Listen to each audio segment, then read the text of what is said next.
je me suis dit, à un moment donné, eux, les gens qui m'ont mis en prison, ils sont dans le faux, et moi, je suis dans le haq, c'est-à-dire je suis dans la vérité. Donc à partir de là, il peut m'arriver n'importe quoi, je suis dans la vérité. Le texte, il ment pas, c'est eux qui mentent.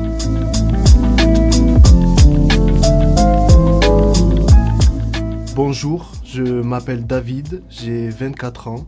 Je suis né à Toulouse, dans une famille française. Donc on n'était pas forcément dans la religion, mais je m'y suis intéressé car je suis quelqu'un d'ouvert d'esprit.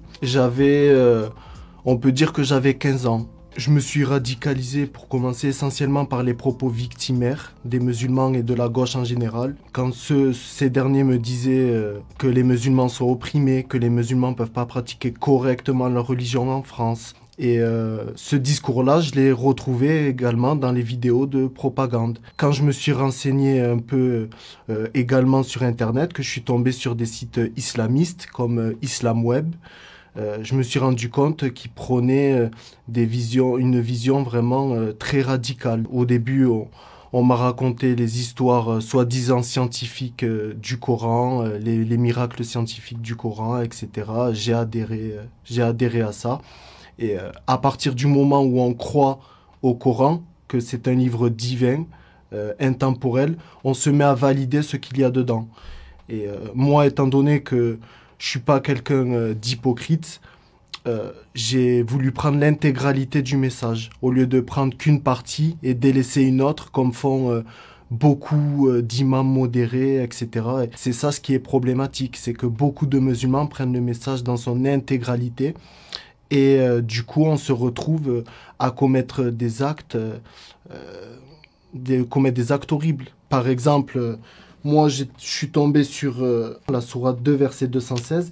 Le combat vous a été prescrit alors qu'il vous est désagréable. Et à un moment donné, moi, je me pose cette question, comment ne pas se radicaliser avec ça ? Qu'est-ce que je faisais ? J'écoutais par exemple des imams salafistes que tous les musulmans connaissent, du moins la grande majorité, comme Ibn Baz, El Albani, qui ont eu des propos très durs. Donc notamment les attentats suicides qu'on a pu retrouver à l'époque des attentats sur YouTube, aujourd'hui supprimés. Et ces savants-là, par exemple, ils nous disaient de faire la dawa, d'appeler les gens à l'islam. Donc, comme j'étais un bon musulman sincère, j'ai appelé les gens à l'islam. Du coup, de facto, j'appelais les gens au terrorisme, car il y a une corrélation certaine entre l'islam et le terrorisme, comme j'ai pu le démontrer dans le texte. Alors, concernant mon père, forcément, il a mal pris, parce que mon père, qui est un patriote, il s'est dit, voilà, c'est pas quelque chose de sain, etc. Après, étant donné que je vivais à Toulouse, chez ma mère, il avait pas trop la même mise sur moi. Ma mère m'a laissé faire. Elle s'est pas aperçue du danger auquel j'étais apprêté. Après, forcément, elle a été, de fil en aiguille, elle a été contre quand elle a vu mon extrémisme, etc. Mais c'était trop tard. J'étais dans ma lancée. Donc, mon père, il a fait un signalement dans le passé auprès des renseignements généraux. Mais étant donné que je croyais au message de l'islam, je ne pouvais pas m'arrêter, je pouvais pas arrêter mes activités. J'appelais à la dawa.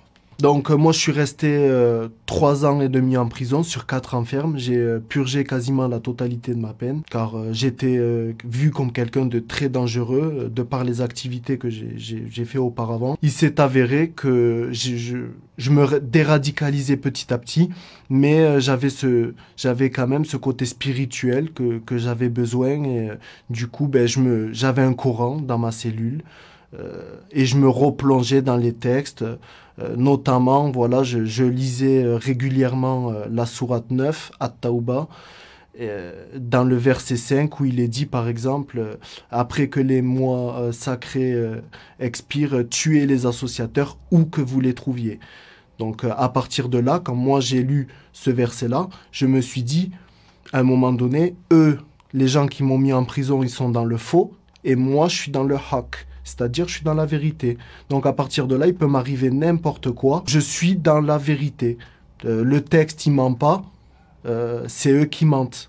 Parce que moi, j'ai le texte devant mes yeux. Donc, ben, ce qui m'a fait changer d'avis, c'est quand j'ai relu le Coran une nouvelle fois et que au bout d'un moment, voilà, je me suis aperçu que c'est un texte immonde, que c'est un texte vraiment nauséabond, notamment quand je lis dans Sourate 4, verset 34, que les femmes peuvent être battues. Quand je lis ce verset et que je vois des gens qui me disent non, c'est pas écrit frapper, etc., je me dis bon, au bout d'un moment, faut faire un choix. Soit j'accepte ce message qui s'avère du coup être immonde, ou soit je le refuse. Étant donné que je suis un bon patriote, un bon Français, j'ai rejeté le message de l'islam. Après, j'en suis pas ressorti indemne de tout ça. J'ai eu des séquelles, on peut dire physiques. J'ai pris énormément de poids. Donc peut-être que ça se voit pas sur le moment parce que j'étais quand même quelqu'un de très maigre quand je suis ressorti de prison.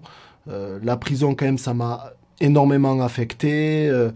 J'étais un peu dans un état dépressif parce que c'est pas du tout mon milieu. J'étais avec des gens qui étaient pas du tout comme moi. Les gens d'ailleurs là-bas qui se réclamaient musulmans, je les reconnaissais pas. C'est pas du tout mon milieu, quoi. Donc aujourd'hui, je me reconstruis petit à petit. Je vais passer mon bac. Et voilà, je reprends le sport petit à petit, etc. Voilà. Et je remercie mon père quand même de m'avoir signalé parce que je sais pas si je peux dire qu'il m'a stoppé tout de suite. Je pense pas qu'il m'a stoppé tout de suite, mais du moins il a essayé de me stopper dans mon élan et je remercie cela. Je veux dire que si la police ne m'avait pas surveillé à ce moment-là, qui sait, je serais peut-être parti en Syrie parce que j'avais des velléités de départ à la Syrie. J'étais en contact régulier avec un terroriste sur zone, un terroriste français, Rachid Kassim, où il me tenait des propos appuyés avec le Coran et la Sunna. Donc moi, étant donné que j'étais un musulman sincère, je ne pouvais que basculer dans cette idéologie. Donc il prenait la mise à mort de l'apostat, comme je l'ai dit précédemment dans Sourate 4, verset 89. Il prône le viol conjugal. C'est dans ce livre, le Saint-Coran, c'est dans Sourate 2, verset 223. Alors moi, ce que j'aimerais expliquer, c'est que déjà, comme j'ai expliqué auparavant, il y a une corrélation certaine entre l'islam et le terrorisme. C'est vraiment le message que je veux faire passer. Et dans la rhétorique des musulmans, quand ils disent que le terrorisme concerne toutes les religions, moi, jusqu'à preuve du contraire, j'ai jamais vu en France un chrétien muni d'un couteau crier Jésus Akbar ou un bouddhiste muni d'un couteau crier Bouddha Akbar. J'ai jamais vu ça. Donc, à un moment donné, on peut pas me la faire. C'est comme quand j'ai vu les vidéos El Hayat Media Center de Daesh, leur journal d'Abik, tout, je dis bien l'intégralité était référencée par ce livre, le Noble Coran. Suffit de l'ouvrir, de regarder la sourate At-Tawbah, c'est pour le moins étonnant. Et quand on est dans une recherche sincère des textes, de la religion et qu'on tombe sur ce genre de contenu, on peut difficilement dire que c'est un combat spirituel, comme le disent beaucoup d'imams, qui d'ailleurs ont signé des contrats avec les mairies pour avoir un pacte républicain. Donc il y a des choses qu'ils ne peuvent pas dire, mais ils connaissent très bien les textes. Quand on parle en privé avec eux, ils nous disent qu'il y a des choses à pas dire, comme le souligne Anne-Marie Delcambre, islamologue, car le prophète a dit le paradis est à l'ombre des épées. Il faut savoir que le Coran est antidémocratique. Le Coran ne connaît pas la laïcité, l'islam ne connaît pas la laïcité. Donc on a par exemple la sourate 12, verset 40 qui nous dit « Le pouvoir n'appartient qu'à Allah ». Donc bon, jusqu'à là, il y a aucun lien avec ça. Mais quand on creuse un peu plus, quand on lit les exégèses, donc les tafsirs en arabe, notamment de Ibn Kathir, on s'aperçoit que le pouvoir, en l'occurrence dans ce verset, c'est la législation. Donc à partir de là, on peut conclure que l'islam ne connaît pas la laïcité et c'est problématique. Après, on n'est pas sans savoir que le fait que je montre mon visage, je prends de très gros risques. car l'apostasie est punie de mort en islam. On peut le retrouver dans les paroles du prophète, notamment dans Sahih al-Bukhari. On peut le retrouver dans le Coran, dans la sourate 4, verset 89. Pour conclure, le message que j'aimerais faire passer, c'est soit on l'accepte, soit on le refuse. Soit on accepte l'intégralité, soit on le refuse. Et si vous êtes sincère, vous, en tant que musulman, si je dois m'adresser aux musulmans, c'est quitter cette religion à tout prix.